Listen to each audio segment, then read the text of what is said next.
was born on December 8th, 1865. My mother, Francilia Staples, was also born in Weir Grove on her family's farm. My father, Andrew Foskett, is from New York. He moved to North Man to teach in a rural school. I went to school in Weir Grove, and then when my family moved into town, I went to Old Wood Street School. In the 1880s, my family moved to Chicago, so I finished my undergrad there, and I graduated in 1886 from Cook County Normal School, and I became a teacher. I taught at Central Park and Talcott School. The late 19th century was an exciting time for young women.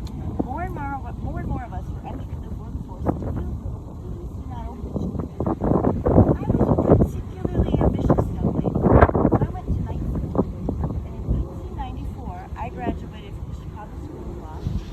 I stamped the bar, and I became a lawyer. But I'm going to take a little break from telling you my story and tell you about a family friend who was an inspiration to me and many women of my day. Myra Bradwell. Myra was married to James Bradwell. James's family had a prosperous farm here in Palatine. He was a lawyer in Chicago, and he later became a judge.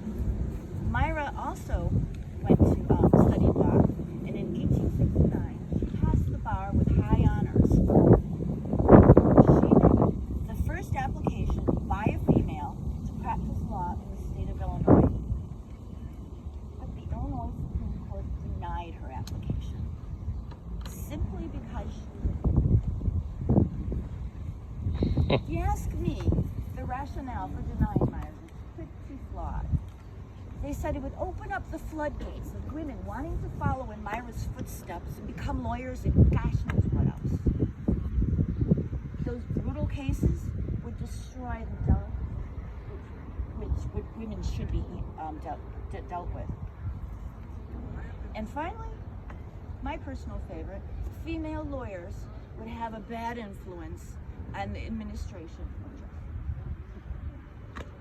Myra applied appeal to the U.S. Supreme Court, and they too denied her because the delicacy of the female sex is unfit for many occupations. Hogwash. Myra found another way to use her legal expertise. She founded the Chicago Legal News. She was its editor for 25 years. In it, she wrote about and influenced legislation in Illinois and throughout the whole country. For example, Myra drafted, lobbied for, and secured the passage of two laws that greatly affected women. First, married women could keep their own income. They didn't have to automatically give it to their husbands. Second,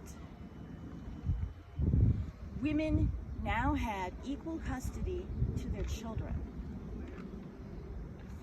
Prior to the passage of the law, men had full custody and they could take the children away from their mothers anytime they wanted to. In fact, would you believe in the state of Illinois at that time, a man could will his children to someone else other than their own mother? Fortunately, times changed.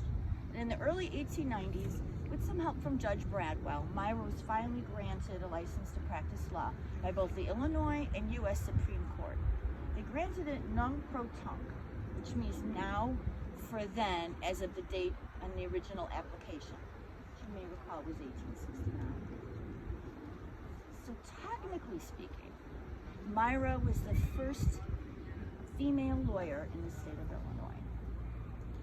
Sadly, she passed away just a couple years after she was granted her license.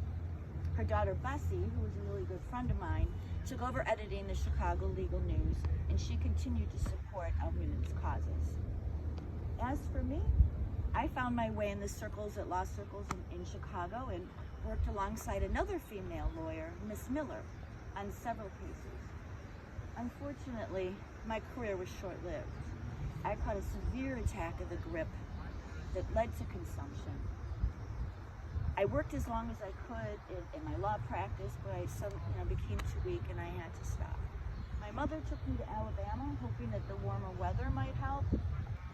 but sadly I passed away just a couple months after arriving there. I died on March 6th, 1897, at the age of 31. My heartbroken mother brought me back here to Palatine to rest in the family plot, alongside with her parents and her grandparents. So these are my great-grandparents and my grandparents. Thank you very much for stopping by. I hope you enjoy the rest of your tour. Thank you.